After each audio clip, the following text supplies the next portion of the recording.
राजस्थान के गांव धराना के तालाब किनारे मिट्टी का छोटा सा घर। दीवारों की दरारों से ठंडी हवा अंदर घुस रही है।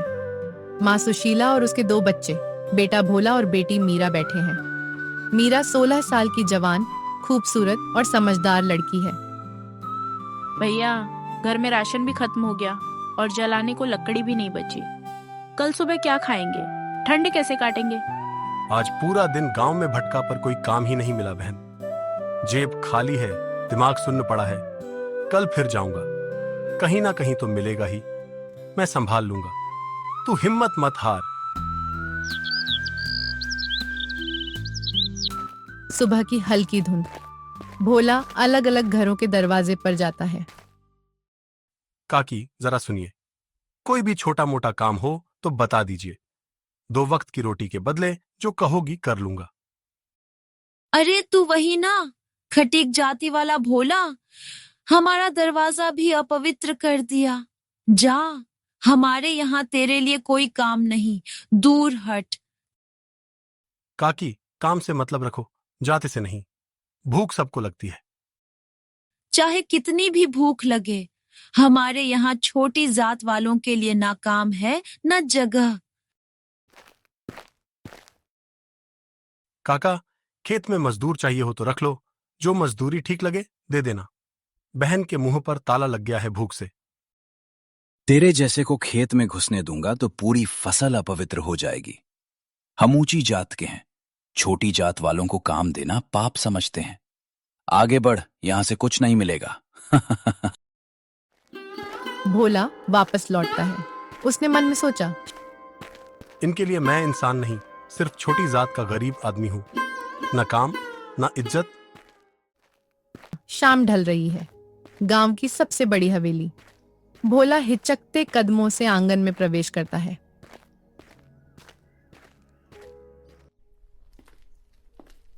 आजा भोला, लगता है बहुत बुरे दिन चल रहे हैं तेरे। बोल, क्या काम है? सेठ जी, घर में ना अनाज बचा है ना लकड़ी। बहन 2 दिन से आधा पेट खा रही है। अगर आप 2-3 हजार उधार दे दें, मैं मेहनत करके मूलधन लौटा दूंगा। पर सेठ जी, एक बात सुनिए, मैं ब्याज नहीं दे सकता क्योंकि मेरी औकात नहीं है ब्याज देने की। वाह रे, जेब में फूटी कौड़ी नहीं। बिना ब्याज के रुपए दूंगा तो मेरा क्या फायदा? मैं कोई धर्मशाला चलाता हूं क्या? फायदा ये होगा सेठ जी कि एक मजबूर की जान बच जाएगी। आपकी तिजोरी से कुछ नहीं घटेगा, पर मेरे घर का चूल्हा जल उठेगा। ठीक है, मान लेते हैं तू ब्याज नहीं देगा, पर मैं भी सेठ हूं, मुफ्त में दया नहीं बेचता। तेरे लिए एक अलग तरह की शर्त है मेरे पास। कैसी शर्त सेठ जी? सीधे सीधे बोलिए, घुमा फिरा कर नहीं समझता मैं। अभी जो रुपए मांगे हैं पूरे दे दूंगा, ना ब्याज ना कुछ और। लेकिन अगर 1 महीने के अंदर अंदर तूने पैसा वापस नहीं किया तो बदले में तेरी बहन मीरा का ब्याह मेरी बहन के बेटे मोहन से होगा। क्या? मेरी बहन आपकी बहन के बेटे से? सेठ जी, वो तो उससे 10 साल बड़ा है। लड़की कोई कर्ज की रसीद नहीं होती जो पैसे के बदले थमा दी जाए। अरे मना कर दे, मैं कौन सी जबरदस्ती कर रहा हूं। बिना रुपए के भी रह सकता है तू। भूख और ठंड से तीनों की जान जाती है तो जाए। मैं तो बस सौदा रख रहा हूं, एक तरफ रुपए, दूसरी तरफ तेरी बहन। चुनना तुझे है। गरीब के लिए हमेशा 2 बुराइयां ही बचती हैं सेठ जी, एक आज की भूख, दूसरी कल का डर। ठीक है, रुपए दे दीजिए। 1 महीना मेरी जान पर भारी रहेगा, पर मैं जान लगाकर पैसे लौटाऊंगा। अपनी बहन को आपके हवाले नहीं होने दूंगा। बस यही सुनना था। ये ले रुपए और ये कागज, इसमें तारीख लिखी है 1 महीना। इसके बाद या पैसा या रात। भोला नाराज होकर अपने घर पहुंचा। लकड़ियां सुलग रही हैं। घर में महीनों बाद रसोई की महक है, पर भोला के चेहरे पर चिंता साफ दिखती है। भैया, आज तो लग रहा है जैसे कोई त्योहार आ गया हो। अनाज भी आ गया, लकड़ियां भी, चूल्हा भी जल रहा है। आपने तो कमाल कर दिया सच में। सामान आ गया है बहना, पर इसकी कीमत इतनी भारी है कि सीना दबा जा रहा है। क्या हुआ बेटा, तू इतना उदास क्यों है? माँ, आज जो रोटी हम खा रहे हैं ना, उसके बदले मैंने मीरा की पूरी जिंदगी दांव पर लगा दी है। और ये बात बताने से पहले ही मैं खुद से शर्मिंदा हूं। आप ये कैसी बातें कर रहे हैं भैया? साफ साफ बोलिए ना, ये रुपए किस शर्त पर मिले हैं? सेठ रतन सिंह के पास गया था, ब्याज से मना कर दिया तो बोला ठीक है, बिना ब्याज के रुपए दूंगा, पर अगर 1 महीने में लौटा ना पाया तो बदले में मीरा की शादी उसकी बहन के बेटे मोहन से करानी पड़ेगी। क्या उस बूढ़े से? वो तो हमारे पिताजी की उम्र का है। हाय भगवान, ये कैसी शर्त है? मैंने लाख मना किया, पर पेट की आग और ठंड ने मेरा मुंह बंद कर दिया। मतलब आज हमने भूख से जान बचाई और 1 महीने बाद मेरी जान की बारी आएगी? मैं जानती हूँ तू मजबूर था, पर अब हमें भी मजबूरी का जवाब देना पड़ेगा। रोने से कुछ नहीं होगा माँ, रास्ता ढूंढना पड़ेगा। रास्ता तेरे सामने है, मैं साफ साफ कह रही हूँ। ना गांव वाले काम देते हैं, ना खेत में घुसने देते हैं। 1 महीना पलक झपकते निकल जाएगा। माँ, आप हमेशा कहती थीं कि पिताजी के हाथ का देसी चिकन कड़ाही गांव में सबसे अच्छा बनता था। आपने ही तो बताया था कि जब मेले में वो चिकन बनाते थे तो लोग उंगलियां चाटते रह जाते थे। हाँ बेटा, तुम्हारे पिताजी का हुनर तो अद्भुत था, पर इस गांव में, जहां लोग हमें छूने से कतराते हैं, वहां हमारे ठेले से चिकन की प्लेट उठाएंगे? नहीं माँ, यहाँ नहीं, पास वाला कस्बा भूमासर, याद है ना, जहाँ मेलों में चिकन कबाब सब खुलकर बिकता है। वहां लोग स्वाद की कद्र करते हैं, जात पात की नहीं। हाँ बहना, तूने तो सही सलाह दी। सेठ से जो रुपए लाए हैं उनका थोड़ा हिस्सा ठेला, बर्तन और शुरू का माल खरीदने में लगाएंगे। तू छोटी है पर बहुत समझदार है मीरा। सही कह रही है। कर्ज डूबने देने से अच्छा है उसी से धंधा खड़ा कर ले। चलो माँ, कल सुबह ही भूमासर चलेंगे। पिताजी के हाथ का देसी चिकन आजमाएंगे दुनिया पर। भोमासर कस्बे का चौराहा, पुराना किराए का ठेला, उस पर चूल्हा और बड़ी कड़ाही। देसी चिकन की खुशबू ठंडी हवा के साथ फैल रही है। आओ भाइयों, गर्मा गर्म मसालेदार देसी चिकन, ठंड में जिस्म गर्म कर देगा, रोटी के साथ भरपेट खाने लायक। 2-3 लोग पास आते हैं। पहले कभी नहीं देखा तुझे यहां। कहां से आया रे? और चिकन तो सच में दूर से ही सुगंध मार रिया है। पास के गांव धराना से हूं मालिक। वहां मेरे लिए ना काम है ना इज्जत, बस छोटी जात कहकर अलग कर देते हैं। सोचा जिस चीज के लिए तिरस्कृत हो रहा हूं वही बेचकर पेट पालूं। 1 प्लेट छक लीजिए, अच्छा ना लगे तो पैसे मत देना।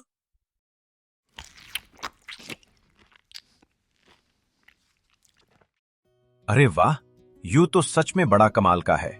मसाला बिल्कुल बराबर, चिकन नर्म और घी की खुशबू अलग। शहर के होटल वाले भी ये सा स्वाद न दे पाते। तू तो भाई सीधा दिल पे वार कर रहा है। अच्छा है, तो मेरे लिए भी 1 प्लेट लगा दे। जरूर मालिक, आपका नाम लिख लूं क्या मेरी डायरी पर? रोज शाम को यहीं जमाया करेंगे। देखिए मां, लोग तारीफ कर रहे हैं, शायद सच में हमारे अच्छे दिन शुरू हो रहे हैं। अगर ऐसी ही भीड़ रही ना बेटा, तो सेठ का कर्ज भी उतरेगा और हमारी झुकी कमर भी सीधी हो जाएगी। बस स्वाद बना रहे, यही मेरी दुआ है। 2 हफ्ते बाद सफेद दाढ़ी वाला बुजुर्ग चाचा भीम सिंह आकर बैठ जाते हैं। बेटा, तेरे हाथ का चिकन तो पूरे कस्बे में चर्चा का विषय बन गया है। आज सोचा खुद चख लूं कि लोग फिजूल में तारीफ कर रहे हैं या सच में तेरे हाथों में हुनर है। आप जैसे बुजुर्ग का यह कहना ही मेरे लिए सबसे बड़ा इनाम है चाचा।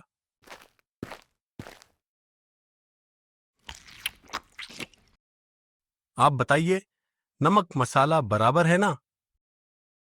नमक मसाला तो ठीक है ही। सबसे बड़ी बात यह है कि तू ईमानदारी से कमा रहा है। सुना है किसी सेठ के चंगुल से निकलने के लिए यह ठेला लगाया है तूने। हाँ चाचा, बिल्कुल सही सुना आपने। घबराना मत। जब तक हमारा दांत चलेगा तेरी दुकान खाली नहीं रहने देंगे। आपके जैसे लोगों का भरोसा ही मेरी सबसे बड़ी पूंजी है चाचा। अब तो बस यही चाहते हैं कि एक दिन ढाबा खोलूं और बोर्ड पर लिखूं, भोला देसी चिकन, भोमा सर वालों का अपना ढाबा। एक दोपहर एक पुरानी गाड़ी कस्बे में आती है। उसमें से एक आदमी उतरता है, लगभग 50-52 साल का, गठीले बदन का, चेहरे पर अनुभव की लकीरें। बेटा, एक प्लेट गर्मा गर्म चिकन देना जरा। सफर लंबा था, पेट भी खाली है, और तेरी कढ़ाई की खुशबू ने तो और भूखा कर दिया है। जरूर मालिक, अभी कड़ाही से निकाल कर देता हूं गरम गरम। पहली बार आए हैं क्या यहां? हाँ, पहली बार, पर खुशबू कुछ जानी पहचानी सी लगी, इसलिए रुक गया। रामू प्लेट लेकर एक तरफ खड़ा होता है, पहला कौर मुंह में डालते ही जैसे कहीं खो जाता है। ये तो बिल्कुल मेरे हाथ का स्वाद है। वही मसाला, वही कढ़ाई की खुशबू। सुशीला के बाद ऐसा चिकन तो कभी नहीं खाया। साहब, अगर चिकन में कुछ कमी लगे हो तो बताइए। नमक मसाला कम ज्यादा हो गया हो तो मैं मां को अभी बोल दूं। नहीं बेटा, कमी नहीं, और उल्टा ज्यादा है प्यार की यादों की। बस एक बात पूछनी है तुम्हारी माँ से, अगर बुरा ना माने तो। मां, ये साहब आपसे कुछ पूछना चाहते हैं। हाँ बताइए, क्या बात है? सुशीला और रामू की नजरें मिलती हैं। सुशीला का चेहरा पीला पड़ जाता है। तुम हाँ सुशीला, मैं ही हूं, रामू, तुम्हारा पति। क्या पिताजी? लेकिन माँ तो कहती थी कि आप। मैंने तुमसे झूठ कहा था बच्चों, तुम्हारे पिता मरे नहीं थे। सेठ रतन सिंह ने उन पर झूठा चोरी का इल्जाम लगाया था। गांव वालों ने उन्हें इतना अपमानित किया, इतनी मारपीट की कि उन्हें गांव छोड़कर जाना पड़ा। सुशीला ने मेरी जान बचाई थी। अगर वो सच बताती तो सेठ मुझे मार डालता, इसलिए उसने तुम लोगों से कहा कि मैं मर गया। पर आप इतने साल कहां थे पिताजी? शहर गया था बेटा, वहां एक होटल में काम किया। मेरा देसी चिकन वहां इतना मशहूर हुआ कि आज मैं अपना छोटा सा रेस्टोरेंट चलाता हूँ। पर हर दिन तुम सबकी याद सताती रही। मुझे पता था तुम जिंदा हो, पर किसी को बता नहीं सकती थी। सेठ की धमकी थी कि अगर तुम्हारे बारे में किसी को बताया तो मुझे मरवा देता। अब डरने की कोई बात नहीं, मैं लौट आया हूं। अब कोई हमें अलग नहीं कर सकता। रामू को सारी कहानी पता चलती है, सेठ की शर्त, कर्ज, ठेला, सब कुछ। मतलब आधे से ज्यादा कर्ज तू अपने दम पर उतार चुका है, बस थोड़ा हिस्सा बचा है। हाँ पिताजी, पर समय बहुत कम बचा है।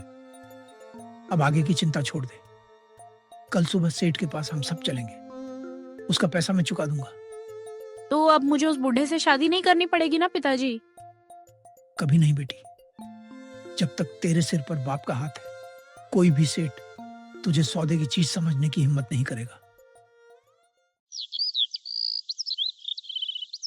अगली सुबह दोनों बाप बेटा सेठ रतन सिंह के घर जा रहे होते हैं, लेकिन तभी उन्हें वहां से सेठ रतन सिंह आता हुआ देखा, जो कि इनके तालाब वाले घर पर जा रहा था। फिर सेठ इनके पास आकर बोला, आज तेरे इम्तिहान का आखिरी दिन है। 1 महीना पूरा हो चुका है। अब या तो मेरे रुपए मेरी हथेली पर रख दे, या तेरी बहन को मेरी दहलीज पर पहुंचा दे। आज मैं खाली हाथ वापस नहीं जाऊंगा। सेठ जी, मानता हूं कि अभी तक पूरे पैसे नहीं जुटा पाया, पर आधे से ज्यादा रकम मेरे पास तैयार है। मुझे तो बस ये कागज दिख रहा है जिस पर तेरी अपनी साइन है कि 1 महीने में पैसा नहीं लौटा तो बहन मेरी बहन के बेटे की। सेठ जी, पहले यह तो जान लीजिए कि किसी की भूख और ठंड का फायदा उठाकर उससे करवाए गए साइन को कानून में मजबूरी की साइन कहते हैं। तू कौन है? मैं रामू हूं, इसका बाप, जिसे तुमने सालों पहले चोर बताकर गांव से निकलवाया था। तू जिंदा है? जिंदा हूं और तुम्हारे जैसे लोगों के सामने खड़ा हूं। और रही बात पैसों की, ये लो तुम्हारा मूलधन। जितना पैसा तुमने दिया था उतना ही है, न 1 रुपया कम न ज्यादा। तू है कौन? क्या मैं सपना तो नहीं देख रहा हूं जो ये गरीब चिकन वाले का इतना बड़ा कर्ज यूं ही उतार रहा है? क्या तू सच में वो है? मैं इसका बाप हूं, जो सालों पहले तुम्हारे जैसे ही लालचियों की वजह से घर से बिछड़ गया था और अब मेहनत करके इतना कमा लिया है कि अपने बेटे की इज्जत को पैसे की कमी के आगे गिरने नहीं दूंगा। पर ये कर्ज अब चुक चुका है, और अगर आज के बाद तुमने किसी भी गरीब की बेटी बहन पर कागज के दम पर हक जताने की कोशिश की तो इस बार मुकाबला झोंपड़ी में नहीं, थाने, अदालत और अखबारों में होगा, जहां तुम्हारी हवेली की हर ईंट का हिसाब पूछा जाएगा। सेठ रत्न सिंह चुपचाप थैला लेकर लौट जाता है। कुछ महीने बाद भोमासर चौराहे पर अब एक पक्की दुकान है। बोर्ड पर लिखा है रामू भोला देसी चिकन ढाबा। देख सुशीला, ठेले से शुरू हुआ सफर अब ढाबे तक पहुंच गया। मेज, कुर्सी, बोर्ड, भीड़, सब बता रहे हैं कि हमारा हुनर लोगों ने अपना लिया है। बस अब मेहनत और ईमानदारी बनाए रखनी है पिताजी। आगे और भी बढ़ सकता है यह नाम। ये ढाबा सिर्फ आपका नहीं पिताजी, भैया की मेहनत, आपका हुनर और माँ का साथ, तीनों की कमाई है। सोचा भी नहीं था कि कभी अपना नाम लिखेगा बोर्ड पर, रामू भोला ढाबा। कभी कभी सबसे कड़वी ठंड, सबसे गहरे जख्म और सबसे बड़ी तन्हाई मिलकर इंसान को वहां पहुंचा देती है जहां उसका हक होता है, बशर्ते वो हार न माने, अपने हुनर, अपने लोगों और अपनी इज्जत पर भरोसा बनाए रखे। और इस तरह एक छोटी जात का परिवार, जिसे समाज ने तिरस्कृत किया था, अपनी मेहनत, हुनर और एक दूसरे के प्रेम से न सिर्फ अपना कर्ज चुकाता है, बल्कि सम्मान से जीना भी सीख जाता है। क्योंकि असली जीत कभी धन से नहीं, इंसानियत से मिलती है। आपको ये कहानी कैसी लगी कमेंट बॉक्स में बताएं और लाइक, सब्सक्राइब करना ना भूलें। धन्यवाद।